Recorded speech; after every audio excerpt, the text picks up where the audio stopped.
ओवीस kitchen या चॅनलमध्ये तुमचे स्वागत आहे. तर आज आपण मिरचीचा वापर करून अतिशय झटपट असे झुरळ कसे मरतील किंवा मग घराच्या बाहेरून कसे झुरळे नाहीसे होतील हे मी तुम्हाला आज व्हिडिओमध्ये दाखवणार आहे.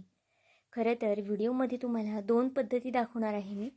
मिरचीपासून झुरळ कशी पळवून लावायची. अगदी सोप्या पद्धती आहे. थोडंसं साहित्य त्याचं आणि याचं वेगळं आहे.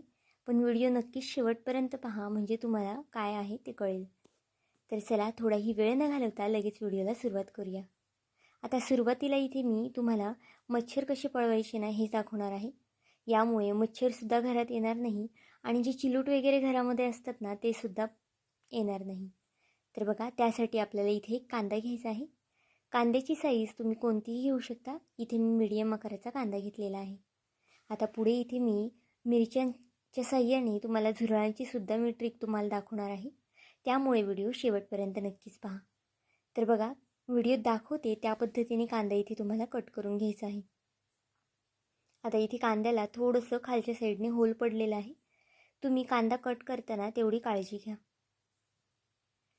बघा व्हिडिओत दाखवते त्या पद्धतीने कांदा कट करून घ्यायचा आहे.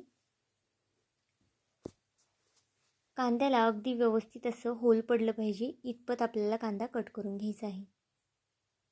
व्हिडिओ इथपर्यंत पाहिलाच आहे आणि व्हिडिओ थोडा जरी आवडला असेल तर व्हिडिओला एक लाईक आणि एक सबस्क्राईब नक्कीच करून घ्या. कारण की नवीन यूट्यूबरसाठी तुमचं एक लाईक एक सबस्क्राईब हे खूप जास्त मोलाचं असतं. तर इथे बघा कांद्याला बऱ्यापैकी मी इथे होल पाडून घेतलेला आहे. आता इथे आपल्याला 1 चमचा इतपत तेल घालून घ्यायचं आहे. जर कांदा मोठा असेल तर 1 अख्खा चमचा तेल यामध्ये बसेल.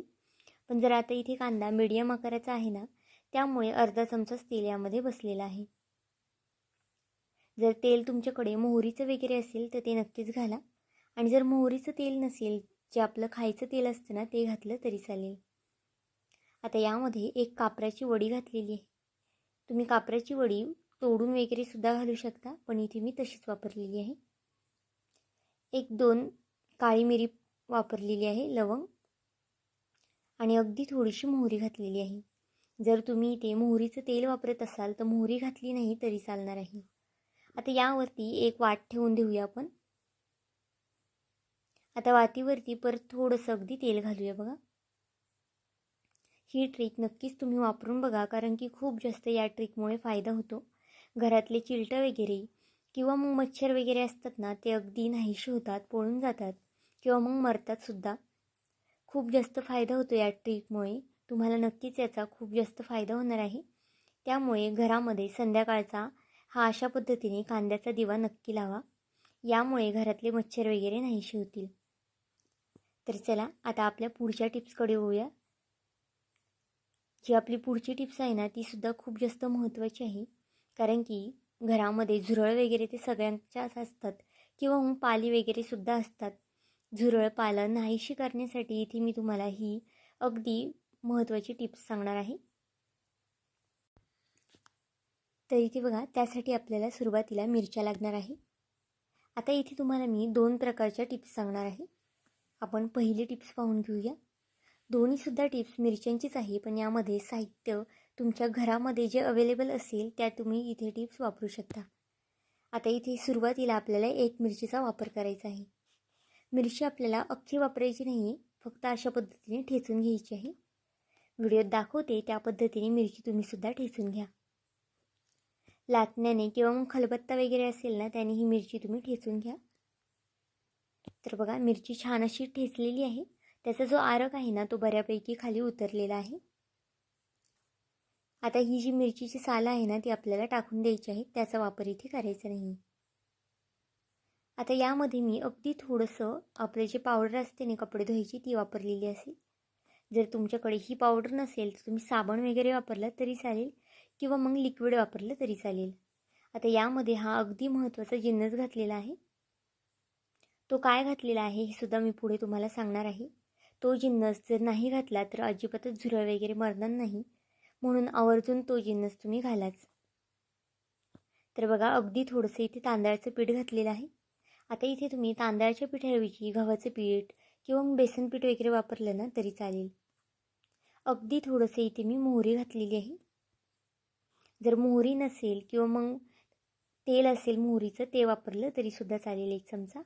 आता इथे माझ्याकडे मोहरीचं तेल नव्हतं त्यामुळे मी मोहरी वापरलेली आहे. थोडीशी मोहरी अशा पद्धतीने लाटण्याने ठेचून घ्यायची आहे, म्हणजे त्याचा जो फ्लेवर आहे ना तो या पिठामध्ये उतरला जातो. आता हे छान असं मिक्स करून घेऊया. या ट्रिकमुळे तुमच्या घरात झुरळ काय अजिबातच येणार नाही आणि पालीसुद्धा अजिबातच येणार नाही. कारण की 1 ते 2 वर्ष मी सुद्धा ही टिप्स वापरून बघते आणि घरामध्ये अजिबातच पाल किंवा झुरळ वगैरे येत नाही. हा जर व्हिडिओ तुम्हाला आवडला तर तुमच्या मित्रमैत्रिणींनासुद्धा शेअर करा, कारण की झुरळांना तर सगळेच जण त्रासलेले असतात. घरामध्ये इथे तिथे स्वयंपाकघरातसुद्धा झुरळे वगैरे असतात. नक्कीच ही टिप्स वापरून तुम्ही झुरळांना पळून लावू शकता किंवा मग झुरळे मेलीसुद्धा जातात. तर आता ह्यामध्ये मी थोडंसं पाणी घातलेलं आहे आणि हे छान असं मिक्स करून घेते. जास्तसुद्धा इथे हाताचा वापर करायचा नाही आपल्याला मिक्स करताना. आता या टिप्सचं जर तुमच्याकडे साहित्य नसेल तर पुढचीसुद्धा मी टिप्स इथे मिरच्यांची दाखवलेली आहे. त्यामध्ये आपण वेगळं साहित्य वापरलेलं आहे. त्यामुळे व्हिडिओ शेवटपर्यंत पहा, कुठेही स्किप करू नका. आता बघा याची छान असे मी गोळे करून घेणार आहे. आता जी आपण जो महत्त्वाचा जिन्नस घातला होता ना, जी डांबर गोळी असते ना त्याची इथे मी पावडर घातलेली आहे. ती डांबर गोळी तर सगळ्यांकडेच अवेलेबल असते किंवा मग जर नसेल तर घरातल्या जवळच्या तुमच्या घराबाहेरच्या स्टोअरमध्ये डांबर गोळी आरामात मिळते. तिथून तुम्ही ही डांबर गोळी आणू शकता आणि त्याची छान अशी बारीक पावडर करून घ्या. तर बघा आता या पिठाचे छोटे छोटे आपल्याला गोळे करून घ्यायचे आहे. घरातल्या कानाकोपऱ्यामध्ये किंवा मग जो आपण लाईटीचा बल्ब वगैरे लावतो ना त्याच्यावरती अशा पद्धतीने तुम्ही हे गोळे ठेवून द्या किंवा मग जिथे झुरळ वगैरे येतात ना तिथे तुम्ही हा गोळे ठेवून द्या. अगदी 4 ते 5 दिवसातच तुम्हाला ह्याचा फरक जाणवेल आणि सगळी झुरळं मेली जातील. तर बघा अगदी या पद्धतीने याचे गोळे करून घ्यायचे आहेत. फक्त लहान मुलांच्या हातापासून हे गोळे तुम्हाला दूर ठेवायचे आहेत. तर आता बघा चला थोडाही वेळ न घालवता आपण आपल्या पुढच्या टिप्सकडे येऊया. तीसुद्धा मिरचीचाच वापर करून आहे, फक्त त्यामध्ये साहित्याचं आपण जे प्रमाण आहे किंवा मग जे साहित्य वापरलेलं आहे ते थोडंसं वेगळं वापरलेलं आहे. तर बघा आता इथेसुद्धा मिरच्या घेतलेल्या आहेत. आता व्हिडिओ थोडासा फास्ट फॉरवर्ड केलेला आहे कारण की व्हिडिओ खूप जास्त मोठा होईल. आता इथे मी 3 ते 4 मिरच्या घेतलेल्या आहेत. या टिप्ससाठी आपल्याला मिरच्या ठेचून वगैरे घ्यायच्या नाही आहेत. अगदी व्हिडिओत दाखवते त्या पद्धतीने चिरून घ्यायच्या आहेत. तुम्ही जर चिरल्या नसतील तर तुम्ही बारीक वाटल्या ना तरीसुद्धा चालणार आहे. आता इथे मी 3 मिरच्या घेतलेल्या आहेत. मिरच्या एका प्लेटमध्ये आपल्याला काढून घ्यायच्या आहेत. त्यानंतर यामध्ये 1 ते अर्धा आपल्याला लिंबू पिळून घ्यायचं आहे.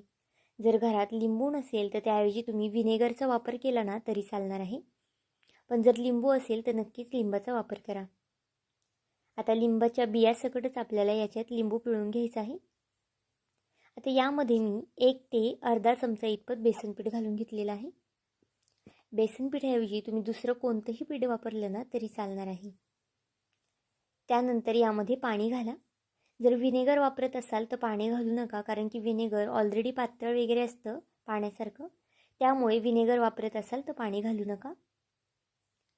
तर बघा हे छान असं पीठ मी मिक्स करून घेतलेलं आहे. आता यामध्ये आपल्याला मुंग्यांची जी पावडर असते ना, रिलॅक्स पावडर, ती वापरलेली आहे मी. पुढे मी इथे मुंग्यांच्या पावडरचा तुम्हाला जो बॉक्स आहे तो सुद्धा दाखवणार आहे. कोणत्याही जवळच्या स्टोअरमध्ये हा पुडा जो आहे किंवा हा जो बॉक्स आहे मिळून जाईल. तर बघा पावडर ती घातल्यानंतर पुन्हा छान असंही मिक्स करून घेतलेलं आहे. आता याचा नक्की वापर कसा करायचा आहे हे सुद्धा मी तुम्हाला पुढे सांगणार आहे. बघा कागद घेतलेला आहे. कागदातला छोटासा तुकडा आपल्याला सुरुवातीला काढून घ्यायचा आहे. तर बघा इथे छोटासा तुकडा कागदाचा मी काढून घेतलेला आहे आणि त्याचे अशा पद्धतीने गोल गोल गोळे करून घ्यायचे आहेत. व्हिडिओ इथपर्यंत पाहिलाच आहे आणि व्हिडिओ थोडा जरी आवडला असेल तर नक्कीच व्हिडिओला 1 लाईक आणि 1 सबस्क्राईब नक्कीच करून घ्या. आणि माझा हा व्हिडिओ तुम्ही कुठून पाहत आहात हे सुद्धा मला कमेंट करून सांगायला विसरू नका. तरी जे बघा जो कागदाचा मोठा तुकडा होता ना त्याला आपण अशा पद्धतीने ही बॅटर पसरून लावून घ्यायचं आहे. आता याचं नक्की काय करायचं आहे, हे कसं वापरायचं आहे हे सुद्धा पुढे सांगते. व्हिडिओ शेवटपर्यंत पहा. तर बघा अगदी कडेपर्यंत आपल्याला हे छान असं पसरून घ्यायचं आहे. जर बॅटर तुम्ही खूप जास्त पातळ केलं ना तर कागद अगदी ओला होईल. त्यामुळे शक्यतो बॅटर जास्तसुद्धा पातळ करू नका, घट्टसरच बॅटर आपल्याला ठेवायचं आहे. तर इथे पाहू शकता छान असं मिरचीचं जे आहे ना ते पसरून घेतलेलं आहे मी. आता जे आपण छोटे छोटे गोळे करून घेतले आहेत ना ते सुद्धा यामध्ये टाकून घ्यायचे आहेत. हाताचा जास्तसुद्धा वापर करू नका याला लावायला, कारण की यामध्ये आपण पावडरचा सुद्धा वापर केलेला आहे. आता संध्याकाळी झोपताना वगैरे अशा पद्धतीने गॅसच्या ठिकाणी पाली किंवा मग झुरळ वगैरे येतात ना त्या ठिकाणी तुम्ही असंही ठेवू शकता. किंवा मग खिडकीमध्ये सुद्धा झुरळं पाली वगैरे येतात, बलाच्या वरच्या साईडला झुरळं पाली वगैरे येतात, तर त्या ठिकाणी सुद्धा तुम्ही हे गोळे ठेवू शकता. अगदी खूप जास्त उपयोगी पडतात आणि नक्कीच यामुळे झुरळं वगैरे पाली वगैरे मेली जातात. आता जो हा कागद आहे ना तुम्ही किचनच्या खाली वगैरे ठेवू शकता. यामुळे सुद्धा पाली झुरळ किचनच्या खाली येणार नाही. किंवा मग उंदरं वगैरे सुद्धा होतात ना तर ती सुद्धा यामुळे लांब पळतात. तर बघा ही पावडर आपली आहे, रिलॅक्सो पावडर असं नाव आहे या पावडरचं. तुम्हाला दुकानामध्ये कोणत्याही जवळच्या स्टोअरमध्ये ही पावडर मिळून जाईल. किंवा मग जर नाहीच भेटली तर जी आपली मुंग्यांच्या खडू वगैरे असतो ना त्याची तुम्ही यामध्ये पावडर वापरा. तर आजचा हा व्हिडिओ तुम्हाला कसा वाटला मला हे कमेंट करून नक्की सांगा. आणि चॅनलवरती नवीन असाल तर चॅनलला एक लाईक आणि एक सबस्क्राईब करायला विसरू नका. भेटते तुम्हाला उद्याच्या व्हिडिओमध्ये. तोपर्यंत बाय.